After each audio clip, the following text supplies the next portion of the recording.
నిజమైన జ్ఞాని మొట్టమొదటిగా అనంటే తన ప్రవర్తన విషయమే జాగ్రత్తగా ఉండాలి. జాగ్రత్తగా లేకపోతే చాలా కష్టం. అందుకే అప్పుడప్పుడు జాగ్రత్త అని దేని విషయంలో మనం ఆలోచిస్తామనంటే, ఏదైనా ఒక తప్పు చేసేటప్పుడు నన్నెవరు చూడడం లేదు కదా అని జాగ్రత్త వహిస్తాం. ఏదైనా ఒక అబద్ధం ఆడేటప్పుడు నన్నెవరు కనిపెట్టలేదు కదా అని ఆలోచిస్తాం. అప్పుడప్పుడు మనం వీడియోలో చూస్తుంటాం, ఒక దొంగ ఒక ఏటీఎంలోకి వెళ్ళి దొంగతనం చేసేటప్పుడు అక్కడ ఒక సీసీ కెమెరా ఉందన్న సంగతి మర్చిపోతాడు. నన్నెవ్వరు చూడలేదు, నన్నెవ్వరు కనిపెట్టలేదు అని అనుకుంటాడు. కానీ ఉదయాన్నే ఏమైపోతుంది, ఆ వీడియో అంతా అన్ని చోట్ల వైరల్ అయిపోతుంది. అందుకే కొంతమంది దొంగలు మన ప్రవర్తన విషయంలో జాగ్రత్తగా ఉండాలి అని ఆలోచించి ఏం చేస్తున్నారు, వెళ్ళేటప్పుడు దొంగతనానికి వెళ్ళేటప్పుడు ఒక మాస్క్ వేసుకొని వెళ్ళిపోతున్నారు. ముఖానికి ఒక మాస్క్ వేసుకొని వెళ్ళిపోయి దొంగతనాన్ని చేసేస్తున్నారు. సీసీ కెమెరాలో పడినా కూడా దొరికే అవకాశం లేదు. ఇంకొకటి తెలివిగా ఏం చేస్తున్నాడంటే, దొంగతనానికి ఒక బ్యాంకులోకి వెళ్ళినా ఒక ఏటీఎంలోకి వెళ్ళినా ఫస్ట్ ఏం చేస్తాడు సీసీ కెమెరాలని పగలగొట్టేస్తాడు. అంటే ఇంక ఎవరికంట నేను కనబడకూడదు, ఎవరికి నేను చిక్కకూడదు, నన్ను ఎవరు కనిపెట్టలేదు అని ఇలా చేసేవాళ్ళు ఉన్నారు. వారు చేస్తున్న చెడులో జాగ్రత్త ఉంది. మనం చేస్తున్న పాపాల విషయంలో మనకు జాగ్రత్త ఉంది. ఎలా? నన్నెవరు చూడకూడదు, నేను చేసిన తప్పు ఎవరు కనిపెట్టకూడదు అని ఈ విషయాల్లో జాగ్రత్త ఉంది. ఒక దొంగ ఎంత ఈజీగా తప్పించుకుంటున్నాడు, నన్నెవరు కనిపెట్టలేదు. కానీ ఎంత మోసపోతున్నామో చూడండి. మనల్ని ఎవరో కనిపెట్టేది కాదు, మనలను మనమే కనిపెట్టాలి. మన మీద మనమే ఒక కన్నేసించాలి. ఇదిగో నా ప్రవర్తన చెడు మార్గంలో వెళ్ళిపోతుంది, నా ఆలోచన బాగోలేదు, నా నిర్ణయం బాగోలేదు, దేవునికి నేను దూరంగా జీవిస్తున్నాను అని మనలను మనమే కనిపెట్టాలి. ఒకరికి మనం దొరకటం లేదు, ఒకరు మనకు కనిపించడం లేదని మనం అనుకుంటున్నాం. నన్నెవరు చూడడం లేదు అని అనుకుంటున్నాం. చక్కగా నేను ఆ దొంగతనాన్ని చేశాను, ఆ తప్పుని నేను చేశాను, ఎవరి కంట పడకుండా వచ్చేసాను, చాలా జాగ్రత్త పడ్డాను అనుకుంటున్నాం. కానీ చాలా నష్టము మనకే. అందుకనే దేవుడు తన విలువైన మాటల్లో మనకి కొన్ని విషయాలు చెప్తున్నాడు చూడండి. అదే సామెతల గ్రంథం 16వ అధ్యాయము 1వ వచనం చదువుకుందాం. హృదయ ఆలోచనలు మనుషుని వశము, చక్కని ప్రత్యుత్తరం ఇచ్చుటకు యెహోవా వలన కలుగును. ఒకని నడతలన్నీయు వాని దృష్టికి నిర్దోషములుగానే కనబడును. మరి ఇదొక సబ్జెక్టు. మనల్ని మనం కనిపెట్టడమే మర్చిపోతున్నాం, జాగ్రత్త లేదు. పైగా మనం చేస్తున్న ఏ పనైనా మనకి ఎలా ఉంటుందంట, ఎలా ఉంటుంది, యథార్థంగా ఉంటుంది. ఒక అబద్ధం ఆడినా కూడా నేనే కరెక్ట్ అనుకుంటాం. ఒక దొంగతనం చేసినా నేనే కరెక్ట్ అంటాం. ఒక తప్పుడు మాట మాట్లాడినా నాదే కరెక్ట్ అనుకుంటాం. అంటే ఒకని నడతలన్నీ వాని దృష్టికి నిర్దోషములుగా ఉంటున్నందుకే ఏం జరుగుతుంది, మనల్ని మనం కనిపెట్టలేకపోతున్నాం, మిస్ అయిపోతున్నాం. మనం చేస్తున్న పని ఒక దోషం అన్న సంగతి అర్థం కాకుండా పోతుంది. అందుకే ఎన్నో సమస్యలు, మన కుటుంబాలు బాగలేవు అనంటే దానికి కారణం మనం చేస్తున్నది మనకు దోషంగా అనిపించడం లేదు. ఎన్నో కుటుంబాలలో ఎన్నో శోధనలు, ఎన్నో వేదనలు. దానికి అంతటికి కారణము మనలో ఉండే ప్రవర్తనను అజాగ్రత్తగా ఉండటము, మనం చేస్తున్న నడతలన్నీ మనకి దోషమైనటిగా కనబడకుండా ఉండటం. ఒక గొప్ప జ్ఞాని ఏమన్నాడో ఒకసారి చూద్దాం. కొరింథీయులకు రాసిన మొదటి పత్రిక 4వ అధ్యాయము 3వ వచనం చూడండి. మీ చేతనైనను ఏ మనుషుని చేతనైనను నేను విమర్శింపబడుట నాకు మిక్కిలి అల్పమైన సంగతి. నన్ను నేనే విమర్శించుకొనను, నా యందు నాకు ఏ దోషము కానరాదు. ఎవరంటున్నారు ఈ మాట? అపోస్తలుడైన పౌలు గారు. బైబిల్లో మనము నూతన గ్రంథంలో కొంతమంది జ్ఞానులను చూస్తే వారిలో మొట్టమొదటి వాడిగా పౌలు గారినే చూస్తాం. అలాంటి పౌలు గారు ఏం మాట్లాడుతున్నాడంట? ఇదిగో మీ చేతన నేను ఏ మనుషుని చేతనైనను నేను విమర్శింపబడుట నాకు మిక్కిలి అల్పమైన సంగతి. ఎవరైనా నన్ను విమర్శించవచ్చు. మనల్ని మనమే విమర్శించుకొనకపోతే మనలో ఏ దోషము కనబడదు. మనల్ని మనమే అసహించుకొనకపోతే మనలో ఏ దోషము కనరాదు. ఏ విషయంలోనే మనల్ని మనమే ఏం చేస్తాం? మెచ్చుకుంటాం. నేను చేసినది మంచి పని, నేను వాళ్ళ నా తిట్టడమే మంచి పని, నేను వాళ్ళ నా కొట్టడమే మంచి పని, ఇదిగో నేను అలా ఆ రోజు ఆ నిర్ణయం తీసుకోవడమే మంచి నిర్ణయం, నేనే కరెక్ట్, నువ్వే తప్పు అని ప్రతి ఒక్కరూ తనను తాను ఏం చేస్తారంట? మెచ్చుకుంటాం. నిజంగా మెచ్చుకోకుండా సమర్థించుకోకుండా ఏం చేయాలంట? విమర్శించుకోవాలి. పౌలు గారు ఏమంటున్నాడంటే, నన్ను నేను విమర్శించుకోను. ఎందుకంటే నాలో నాకు ఏ దోషం కనబడనందుకే నేనెందుకు విమర్శించుకోవాలి? నాలో ఏ దోషం లేదు, నాకు ఏ దోషం కనిపించడం లేదు. నన్ను ఎవరో విమర్శిస్తున్నారు కానీ నన్ను నేను విమర్శించుకోవాలంటే నా చేత కావడం లేదు. నేను కనిపెట్టలేకపోతున్నాను నా ప్రవర్తనను. నిజంగా నన్ను నేను విమర్శించుకోలేకపోతున్నా, నన్ను నేనే సమర్థించుకుంటున్నా, నన్ను నేనే మెచ్చుకుంటున్నా అని అంటున్నాడు. అంటే మనల్ని మనం మెచ్చుకున్నప్పుడు మన లోపం కనిపించదు. మనల్ని మనమే ఇష్టపడుచున్నప్పుడు మన దోషం మనకు కనిపించదు. ఎప్పుడైతే విమర్శించటం మనల్ని మనమే అనుకుంటామో అప్పుడు మన దోషం కనిపిస్తుంది. విమర్శిస్తాం, ఎదుటి వారిని విమర్శిస్తాం, ఎందరెందరినో విమర్శిస్తాం. అది తప్పు చేశాడు, ఇది తప్పు చేశాడని. నిజానికి ఎవరినంట విమర్శించాల్సింది? మనకు మనమే విమర్శించుకుంటే ఏ ప్రాబ్లం ఉండదు. దేవుని ఎదుట మన ప్రవర్తన చాలా చక్కగా ఉంటుంది. మన ప్రాణాన్ని మనము కాపాడుకుంటాం. చూడండి మరొక మాట, కీర్తనల గ్రంథం 19వ అధ్యాయము 12వ వచనం చూడండి. తన పొరపాటులు కనుగొనగలవాడెవడు? రహస్యముగా చేసిన తప్పులు క్షమించి నన్ను నిర్దోషినిగా తీర్చును. చూడండి ఇక్కడ మాట, కీర్తన గ్రంథంలో 19వ అధ్యాయము 12వ వచనం. తన పొరపాటులు కనుగొనగలవాడు ఎవడు? ఇదొక సవాల్ అంట. సవాలుగా ఉందా ఇది? సవాల్ అంటే లోకంలో ఎవరెస్ట్ శిఖరాన్ని ఎక్కడం ఒక సవాల్, కోట్ల ధనాన్ని సంపాదించడం ఒక సవాల్, ఇదిగో చంద్రుడి మీదకి ఎక్కడం ఒక సవాల్. కానీ ఇక్కడేమంటున్నాడు? ఇదిగో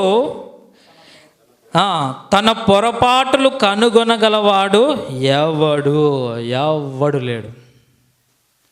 మన పొరపాటులు మనకు తెలియకుండా పోతుంది. ఎంత విచిత్రం!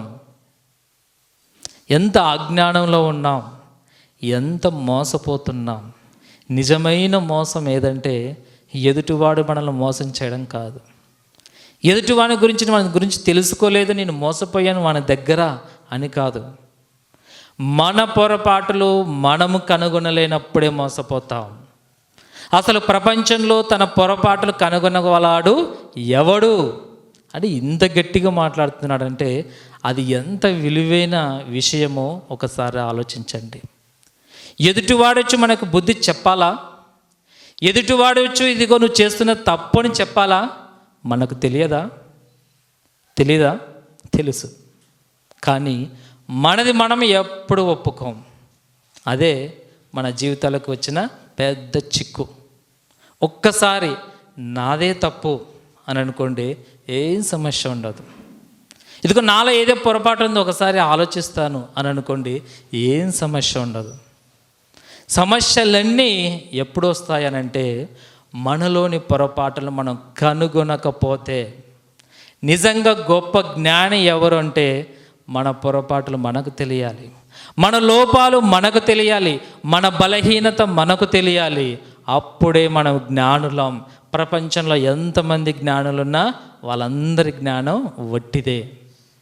తన్ను తాను కాపాడుకోలేని జ్ఞానము ఒక జ్ఞానమా? తన్ను తాను కాపాడుకోలేని ఒక వివేకమా? కాదు. మనమే కాపాడుకోవడానికి ప్రయత్నించాలి. మన ప్రవర్తనను మనము జాగ్రత్తగా కనిపెట్టాలి. ఏ విషయంలో తప్పిపోతున్నాము, ఏ విషయంలో దేవునికి దూరం అవుతున్నాం, ఏ విషయంలో దేవుని మనము బాధ పెడుతున్నాం, ఆ విషయాన్ని గమనించండి.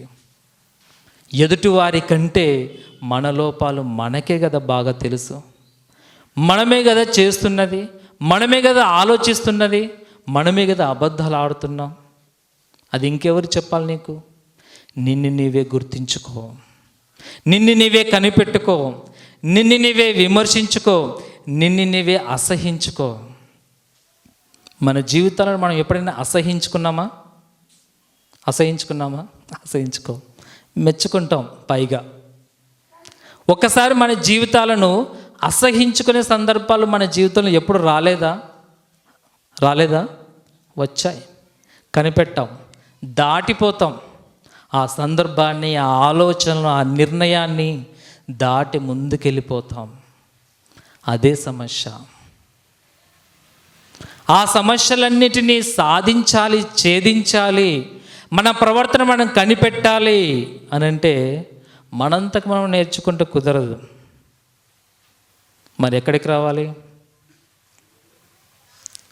మనలో ఏదైనా ఒక బలహీనత, అనారోగ్యం ఉంది, ఏంటో మనకు అర్థం కావడం లేదు. ఎక్కడికి వెళ్తాం? హాస్పిటల్కి వెళ్తాం. ఏదో కడుపులో నాకు మంటగా ఉంది, గుండెలో నొప్పిగా ఉంది, ఏం జరిగిందో తెలియదు అని తెలుసుకోవడానికి, నీ శరీరంలో ఏముందో కనుగొనడానికి ఎక్కడికి వెళ్తాం? హాస్పిటల్కి వెళ్తాం. అక్కడ ఎవరుంటారు? హాస్పిటల్లో ఎవరుంటారు? డాక్టర్ ఉంటాడు.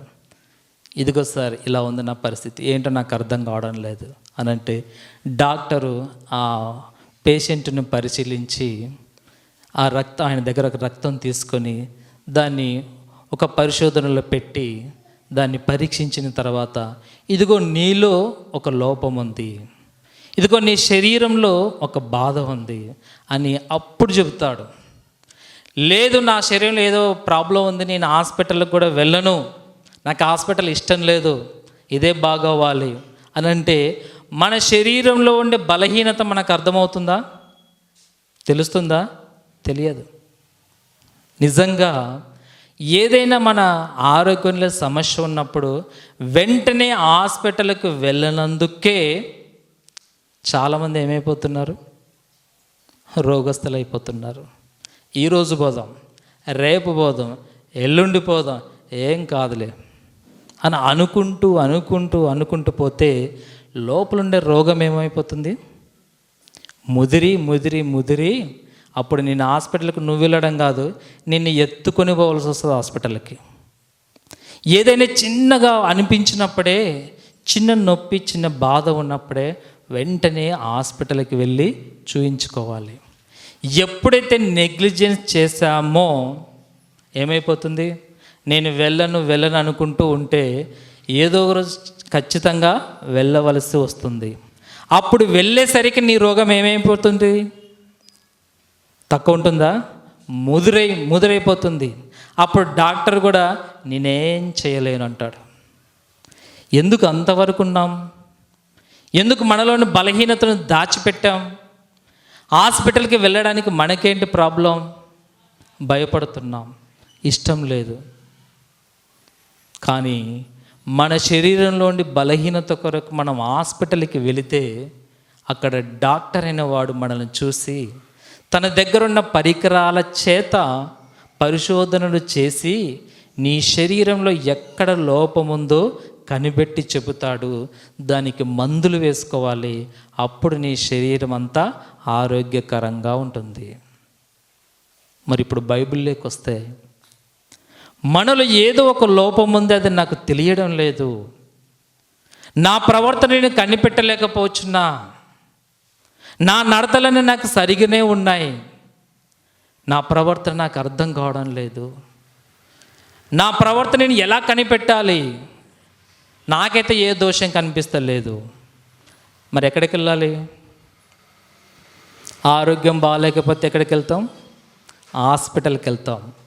మరి ఆత్మీయంగా బాగాలేకపోతే ఎక్కడుంది హాస్పిటల్? ఇదిగో మనం కూర్చున్నామే, ఇదే హాస్పిటల్. మన సంఘ కాపరి మనకెవరు? ఎవరు? ఒక డాక్టర్, వైద్యుడు. మరి మందులు దేవుని వాక్యం. దేవుని వాక్యం అనే మందు చేత మనం బాగుపడిపోతాం. వైద్యుడు నీకు ఏ లోపం ఉందో దేవుని జ్ఞాన గ్రంథాన్ని తీసి ఓపెన్ చేసి చెబుతాడు. ఇదిగో నేను చేసిన తప్పు అదే, ఇదిగో నాలో ఈ పొరపాటు ఉంది కదా అని బోధకుడు మనకు చెబుతుంటే మనకు అర్థమవుతుంది. అప్పుడు ఆ వాక్యం చేత మనం ఏమవ్వాలి? ఆరోగ్యవంతులం అవ్వాలి. ఆ వాక్యమే మనలో ఏ పొరపాటులు ఉందో చెబుతుంది. ఇంకా బయటికి ఎక్కడికి వెళ్ళినా కూడా నీలో ఉన్న పొరపాటు నువ్వు తెలుసుకోలేవు.